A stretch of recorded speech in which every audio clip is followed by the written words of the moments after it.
আপনার গাড়ির engine vibration বেশি করতেছে বা ইঞ্জিনের ঝাঁকুনি বেশি হচ্ছে বা ইঞ্জিন স্লো অবস্থায় চললে ইঞ্জিন যে ঝাঁকনাটা দিচ্ছে এটা পুরোটাই গাড়িতে চলে আসতেছে, বিরক্ত বোধ মনে করতেছেন, তাহলে আপনি কি কিছু করতে পারেন। যদি পেট্রোল ইঞ্জিন হয় তাহলে কার্বোরেটরের সমস্যা হতে পারে, যদি গ্যাস ইঞ্জিন হয় তাহলে গ্যাস মিক্সারের সমস্যা হতে পারে বা টুনিংয়ের সমস্যা হতে পারে, যদি ডিজেল ইঞ্জিন হয় তাহলে ট্রাফিক টাইমিংয়ের সমস্যা হতে পারে বা ফুয়েল পাম্প টাইমিংয়ের সমস্যা হতে পারে।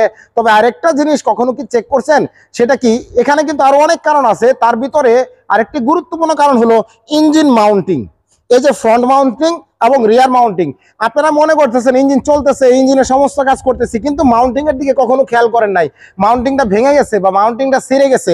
এই মাউন্টিং এর কাজ হলো ইঞ্জিনের ঝাঁকুনি কাঁপুনি রোধ করে গাড়িটাকে স্মুথলি চলাবে। তার মানে ইঞ্জিনের যত রকম ঝাঁকুনি আছে কোনো ঝাঁকুনি গাড়িতে যাইতে দিবে না। তো ইঞ্জিন তো চলবে, সে ঝাঁকাবে কাঁপবে, তো ওর ঝাঁকিটা গাড়িতে চলে যাচ্ছে। কেন চলে যাচ্ছে?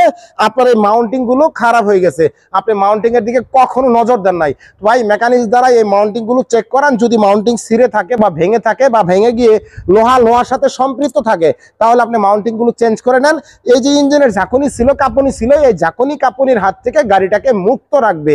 আপনি ভালো থাকবেন, যান এবং মাল যাত্রী সবাই ভালো থাকবে, নিরাপদে ভ্রমণ করতে পারবে। ভালো থাকবেন, সুস্থ থাকবেন।